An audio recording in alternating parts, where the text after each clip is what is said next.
everyone. This is episode 59 of Hard Knock Hawks. I'm Anthony along with Chris. And today's episode, like I said, this is episode 59. We're going to be talking about a whole bunch of things like the recent stretch of Hawks games.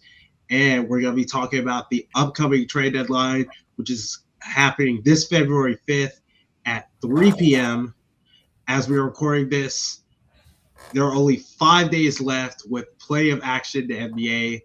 But before we discuss that, we would like to remind you to like, share, and subscribe to the podcast as it helps us grow this channel to greater heights. But let's talk a bit about the Hawks. The Hawks currently have the 20th ranked offense and the 17th ranked defense overall, according to Cleveland Glass. During the last 2 weeks, however, during the stretch we did record for, they were lower than that. They have the 23rd ranked offense and the 20th ranked defense. Before we recorded tonight, they did lose against the Pacers in a really close game, 129 to 124. A really bad defensive loss by the Hawks against a really bad team, though it does help the Pelicans pick ultimately. So, Chris, what's your thoughts generally on what the Hawks' performance is during these last few weeks? There's been some up and down play. They lost Celtics and the Bucks, but then you beat the Grizzlies, Suns, Pacers, Celtics. And you drop another couple, right? It's just a team that their formula right now is like it's just not that easy for them to constantly like blow people out or shut people down. Like the matchups kind of have to be there. So you're not really sure exactly what you're going to get night to night. But tonight, the Pacers and the Hawks were really competing, going up and down. The boys they almost closed it out. It's tough without Double O, right? They had like got some wins, but then when Jalen Brown knocks Double O's like teeth into the back of his head, Yeah. it's predictably the last couple games have been difficult. It's the Hawks' real only center at this point without KP. You're going to need him back. Just the minutes alone, like you're asking these guys to play out of position for way too much without him. But that said, that they did get some wins in a stretch where like they really needed them. I felt like, especially that win against the Celtics, that was huge. They got blasted by them a few weeks ago, so to come out and like really dominate that game showed a lot from the boys. It just sucks that right as you have a big win like that, you lose on Yeka. But no, it's a team that since they traded Trey, CJ, and Corey have come on, and I feel like you felt that extra depth at least, which is nice. You're getting minutes from those guys. Zach's finally back, so hopefully now that they're healthy. Outside of Onyeka's teeth, when he gets back, like you're a much deeper team now because Trey wasn't playing, not healthy. KP's not playing, but now with CJ and Corey, I mean, they might be able to really string some wins together. It was nice to see him get some consistency, but yeah, then to fall off after the injury is tough. Yeah, I mean, I agree with you on a whole bunch of stuff. Like, the whole inconsistency has been like a big concern for this team, but with some of our players and how they play, I think that's just gonna naturally be the type of thing. It was really frustrating to see how, Onyeka being always there getting injured like this. And I do think like those two losses that we had, like I don't know, especially with Houston, like I don't know if we would have won like both games back to back with Onyeka, but I think he would have been a huge help, like especially against the Pacers, if he was here, because just not having like a really good center like him would have helped this team a lot, and just not having the depth that we have right now is like just really unfortunate. Generally, I am like really curious to see like how this team is gonna just match up generally like throughout the rest of the month, because their defense has been kind of shaky at times. I mean, we've seen this throughout the whole season. Like there have been times where like during a period they play really, really, really good defense, and then at points they just completely collapse. Hmm. And I just wonder, like, especially with February arguably being their easiest month, they're probably gonna get this entire season. They're gonna have like a whole bunch of home games. They barely have any back to backs. What do you potentially think about the Hawks being able to like compete generally down the stretch as the season, almost potentially closes? Well, there's February, March, and then with the beginning of April. So Yeah, you have enough time to actually get back in the fight if you're talking about maybe getting out of the play-in. Now it's going to take a substantial run. But yeah, if the Hawks can actually get a little healthy and be at home for enough to like maybe practice a few times or something. yeah, And with all the new players they've added, and this is a young team, right? They really need some time to settle. And with CJ and Corey, I think as much practice time as they can get is important. Zach's been out for a while. All these guys need to practice. So it's good that Zach's back now. If Double O can come back in the next game or two, they could really have a good month. The trade deadline's coming up.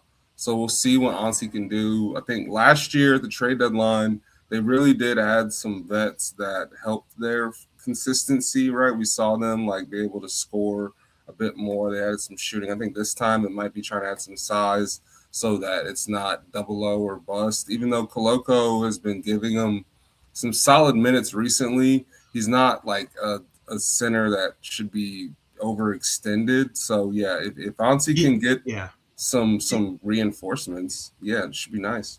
Yeah, I was gonna say like Koloko is a third string center, and I mean that's fine, but like I would see him as a backup center, especially considering his health concerns in the past generally. So like I don't know if it may just take him a minute right now, but until then, if we're really gonna see like that version of Koloko, I think people expect him to be like right now, even though I thought he's been like playing like really well for the most part, like during Yeah, these past few games. poor Like, guy basically got off the couch. I mean, yeah, he wasn't like playing regular NBA minutes. So yeah, he's been for what the Hawks are asking him to do, right? To basically be all the force they have down inside. So yeah, yeah, like yeah, he's been offering like a level of rim protection that I think Dogs, desperately needed. That I think Mo Gay, Asa Newell, like they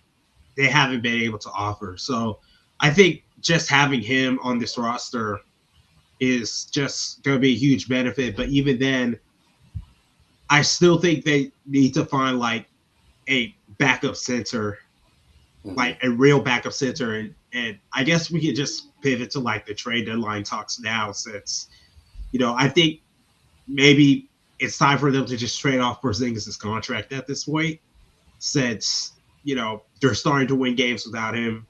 Even though they lost 2 games recently, they went on a 4-game win streak. Um, I'm wondering, like, did we just see like Porzingis' last game like almost a month ago? Like, yeah, it's crazy. Like the whole idea was that if Porzingis is healthy, we probably get like at least 40 plus wins, and he wasn't, and the season's over. Like we're playing, and yeah, right. I think like the best case scenario, if we were hoping for like 50, and that might be enough yeah, to like tip the scales and yeah, get you where you wanted to go. But when you have that much money just on the bench, not playing, um, for a team like this that has to like probably get impact from every dollar spent as much as possible anyway. You can't really have KP just out in street clothes. Honestly, turning that into any type of playable salary would be huge. Now, the only issue is, right, I think the fit for that trade is difficult for them to figure out because I think ideally they want that money to expire because that's most of your expiring money, given Dyson's raise and then the draft pick. That's going to be a lot of money. That's going to eat up a lot of what CJ's expiring. So finding a way to use KP's money on a player that they either want to keep for the future or that can help them and expire at the end of the season, I think could be difficult. But I think it would be huge for Onsi if you can pull that off, because I think the boys do. I, Typically, I feel like got the guys, like if your players are playing hard, man, you and they're competing, like you kind of owe it to them to give them a chance. And I feel like it's a little difficult with KP. Now I understand they might not be trying to win a championship, right? But I think you do owe it to them to get some to get some bodies so that they can actually like just compete on fair footing Yeah. most nights, because it's tough, man. Yeah, because I mean, obviously, I think when Trey got traded, like the expectations changed for a season. But the thing is that with KP being out, having the depth of the sole center of our centers like just completely changed, especially because literally after Onyeka, everyone basically either got injured, are rookies, or are technically playing out position. Yeah. So you have this weird issue where it's just like you're trying to fit like a square in this triangle hole, and it's like it's not working.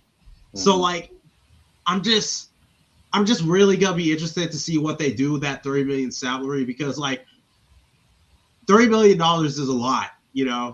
and obviously some team is pretty much gonna maybe is probably gonna want to use it because there are some players that they probably don't want.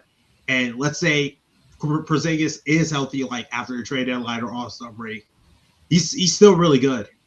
Mm-hmm. So like I'm wondering like potentially what teams do you think could possibly even want Porzingis potentially even you know Well, at this I mean point, I think it's likely going to be someone that's tanking. I'm not yeah, sure because if anyone like the good. Pelicans Well, I like mean, if Joe's willing to pick up the yeah, phone, I would because call like him. But yeah like they love dealing with the Hawks for some reason. So yeah, I mean, I would have to look to see who I would want them to maybe deal with, to see if there's like an expiring center or expiring center in a wing.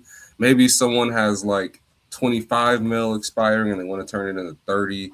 And the Hawks can just get a couple veterans. But yeah, I don't know that anyone good is gonna take that risk. That's a lot of dead yeah, money just in case. I think that's the Celtics were the type of roster that was good enough to do that. I'm not yeah, sure if anyone else could, but yeah, I'm looking at the tanking teams, and hopefully there's something you can pick off of those rosters. I mean, there's guys that want to be in competitive situations, and I think if you can get a forward or a big of any that can just play, man, I think that alone is huge for this team, man. We've been talking about like what type of impact you're getting from like this player, that player, but just having the minutes. Uh, with NBA size and experience helps. So anything yeah, Auntie can do, it would be great. yeah. I just 100% agree with that, because even if I can't think of like any team right now, I think it would just like anything, any kind of depth that we could get right now would just be huge for this team generally. But other than like Porzingis, what other players do you think could potentially be traded during the trade deadline if in your opinion, if you were the GM? I don't expect like any major sell-offs or any major shakeups unless there's just a deal that's too good to be true for the Hawks. Um, Potentially, you could see not V, but Luke going out. That expiring money might be easy to match if they can. If that could be a route to getting a center right.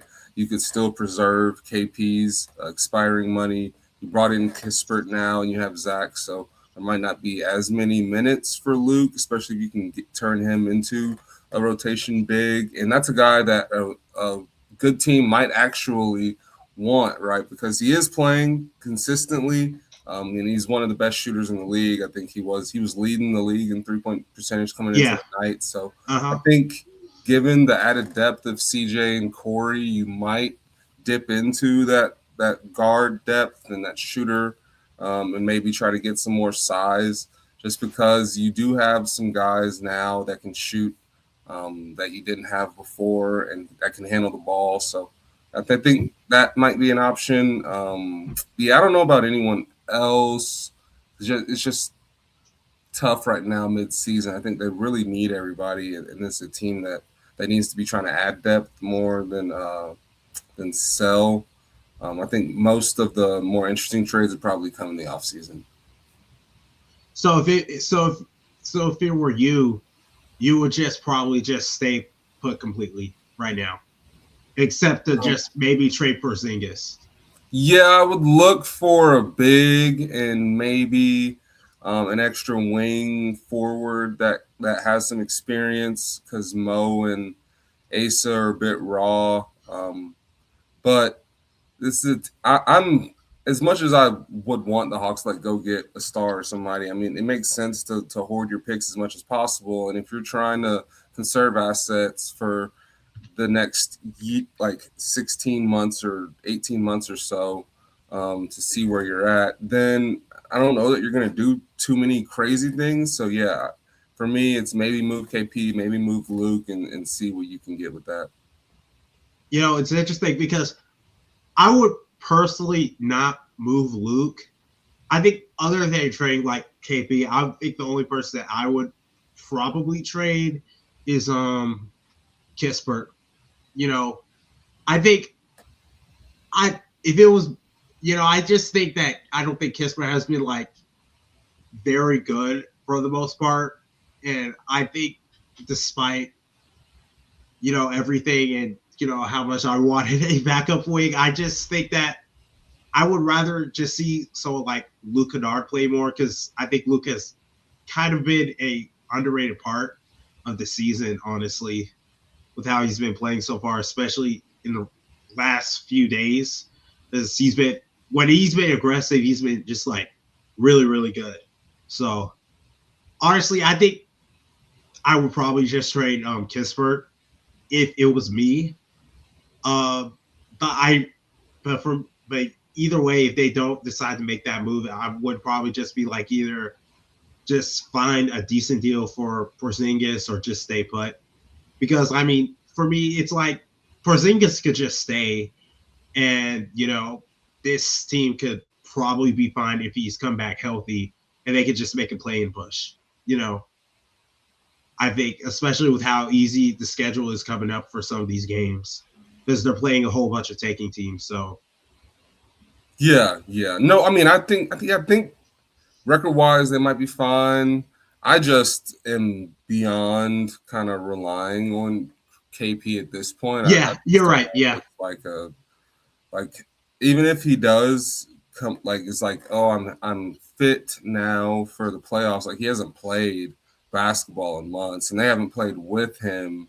So this is a team that's like learning how to play without the guy. I mean, that's part of what made it difficult when Trey came back, is that these guys had figured out how they wanted to play, and they were playing a certain way. And if you can't like kind of just plug and play into that, yeah, it's difficult. And KP had like a major role, and that has basically been wiped out of what they're doing, and they're not yeah, practicing it. So for at this point, you almost just want to get like a bit guy you can stick in there that can just be big and or maybe get some rebounds. Like that's kind of one of the two. I don't know if you'll be able to find someone that can do both, without moving picks or something. But I think at this deadline, I mean, I don't know how many teams are truly going to be trying to add that expiring money this summer, but I know next summer NBA teams are wanting to like shed contracts. So if you can find someone that maybe wants to get ahead of that, you can maybe get off KP. I do understand wanting to keep Luke, and yeah, if you can find someone that wants Corey, I think that would be a smart move. That they added long term money when they brought him in, so if you can yeah. get off that, that wouldn't be bad. Maybe you can turn him into a big too. Yeah, I'm open to something smaller. Now, if they make some huge splash, that'd be fun. But yeah, I just don't expect it. Yeah, it's I think with the trade, they probably just made their big splash move for the whole trade deadline. You know, it was literally the only trade for like an entire month until just I think Another Hawk was traded yep 10 minutes ago I think when Hunter got traded to the um to the Kings. to the One, Kings. one Hawk to the He's a Wizards. One Hawk to Cavalier. the Kings. Yep. And the Cavs got Keon Ellis and um, Schroeder. So that means that Cavs pick is gonna be low. It's gonna be low. Yeah, that should That's help them a lot. yep. That's a Like team that's needed a Keon Ellis for a while, just because what he can do on the perimeter for them. yeah, like that's a shame because I always wanted Keon Ellis on this team, but it is what it is. The rich get richer. Yeah. So, but speaking of some potent, I was about to make a decent segue, but I forgot it. Let's talk a bit about something really big coming as we're recording this tomorrow. I mean, today, Sunday is going to be announcing all-star reserves for the East and the West. And our star player, Jalen Johnson, could potentially be an all-star reserve. Now, Jalen is averaging 22.9, 22.9 points, 10.5 assists, 10.5 rebounds, excuse me, and 7.9 assists. He's already broken the triple double record for the Hawks. Do you think he's gonna be All-Star reserve, Chris? Oh, I do. I think I saw him. I think I forget. It might have been ESPN. They had like the studio show do their picks. I think three of them had Jalen. He's been getting some recognition. I think he's been in the press a little bit recently. Chris Johnson had a story about him or was talking about him. So think this is a guy who like people have been paying attention to him. The players I think had him voted in a range where he will be in the game, and I think that says a lot. The media, I think, also was supportive of Jalen being in the game. So I think the coaches, without a doubt, should recognize what Jalen has been doing, just the production and the way he's gone about it. I don't know that anyone could really have an argument against it at this point. He seems like a no doubt all star to me. He's one of the most productive players in the league, and if the Hawks could actually maybe get some bodies in here, he could be competing for All NBA if they can just maybe get some consistency and stack some wins, because this is a guy that's one of the best forwards in the NBA. I think full stop. And whether he makes it to All Star or not this year, he's been an All Star. And yeah, I do expect him to get that recognition though. Yeah, I agree. You know, this has been a very tumultuous season for the Hawks. A lot of changes, a lot of injuries as usual. But despite all that, Jalen, he's been healthy for almost the entirety of the season. Like I mentioned, he broke the triple double record. He's helping the Hawks win in several clutch games. And I think literally the only reason you can go against it is because he's in the 10th seed. But even then, it's like there have been all stars that have been in lower seeds before. Yeah. So, like, I mean, who cares? He's been really, really good. And there aren't that many, like, all-star forwards that you can think of in the East right now, honestly. So, yeah. Like, I think he really deserves, I think, a lot of recognition for what he's been doing this season, despite a lot of criticism from fans, whether it's fair or unfair. I think he's gonna get that All-Star nomination hopefully tomorrow. And if he doesn't, then I think it's gonna be a really big disservice, you know. Yeah, I mean, I think the league needs Jalen Johnson in the All-Star game. His game is All-Star, like he's box office. He leads the Hawks in 3 categories. Yeah. He is an all-star, and if he's not there, it's a disservice to them for sure. the next generation of fans need to be introduced to Jalen Johnson, and I'm not really worried about him missing it. Look, fortunately for the Hawks and Jalen, there's some guys that are missing. Right, Tatum is out, Jimmy's in the East or in the West now. So Giannis is injured or sitting out right now. So I think there's spots for Jalen. So I would expect him to be there. You need Jalen Johnson dunking on people in the All Star game. Yeah, I agree. I need to see some Jalen dunks, man. I think that'll be I think that'll be really good. Yeah. Man. But I'm gonna, since this is probably gonna be a little short episode, I am gonna end this episode off with this mini question. What would be the ideal trade for you for this team? What would you say, Chris? I mean, you caught me off guard. I was not prepared. Yeah, I just made it up to extend the episode length. The ideal gonna be a short trade episode for this team as it Yeah. stands, I think would Yes. be for a center that can defend and rebound. I think you really need a guy that can maybe give you that physicality and maybe move the ball around. Someone like iHeart, I don't know if the Thunder would be willing to, if they think they're so good, they could turn iHeart into KP and get that expiring money. If that happens, I will be that would be crazy. I think obviously it Oh would my probably God. take a pick if you're actually trying to make that Yeah. trade. But I think that's the type of guy that you want down low for this team, with or without Onyeka, just because of what he can do for that starting line of just the rebounding, the finishing, passing. You really want that size because the Hawks just don't have the. They can't match up every night. Sometimes they don't have what they need physically to really like put the brakes on an opponent. I saw a tweet the other day shouting out the 24 Celtics for all the different bigs that they had on their roster because it allowed them to really mix and match defensively with whatever they needed night to night. And I think that's huge. I've talked before in group chats about like being vulnerable because you don't want to be too small one night or too slow or too this or too that. And when you're versatile and you can match up, I think it's big. So having someone like iHeart that's athletic and has that size, I think would be huge for this team. So yeah, someone in that vein would be awesome. Yeah, I caught myself off guard with this question. This is crazy because now I gotta spend the next few seconds thinking about it. Honestly, the ideal trade for this team, I can't say sitter since you said it.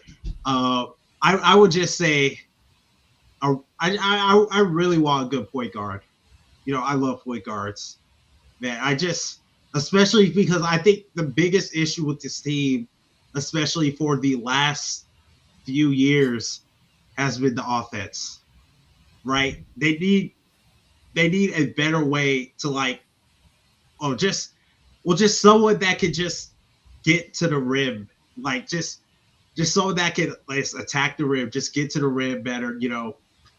Like I just need some guy that can just attack the rim no matter what, because that is just what this team needs, or point guard. Just a better way to just help this offense, because this offense has been very frustrating for this year and a half I've been watching. It's been weird. Like I'm not used to it. Yeah, no, I know what you mean, right? Like I feel like Yeah. without that rim pressure guy, you're kind of open to like shooting variants, and there's some issues there. You need shots to Yeah. fall. I'm all with that. It might be waiting until they see what they get this summer to make that move, right? That's like the only thing they might not be able to. We may be waiting till the draft. So, yeah, Yeah. Get a guy. There's some interesting guys there. Yeah, that would also help for sure. The Hawks need a ball handler, so if they can get some ball handling, that would definitely help. That's not CJ McCollum.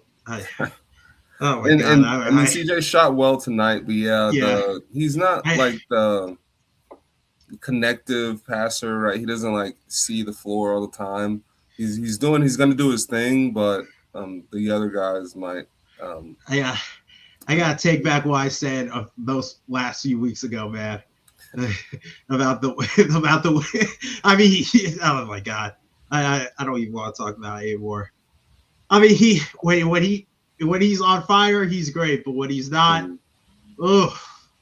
Well, he's he's the jump shot reliant guy, right? Yeah. So if they're not falling, it's gonna look rough. He's not many easy baskets at the rim. So yeah, I saw this in a few group chats. I wonder if they could get Sadiq Bey back. Would that be interesting? I don't think Joe's picking up, bro. Listen, man, I'm not. Joe not picking up. I think he could be good for this team. He's been really good this season. Don't he's been decent. The Hawks need minutes, man. Anybody that can give them some minutes for real, like he's real NBA minutes, man. I'm not against. Bring Sadiq home. Bring him home. And listen, okay. We'll end this short podcast episode here. We will see y'all in the trade deadline episode. Make sure to like, share, and subscribe. Thank y'all so much for watching. Have a good one.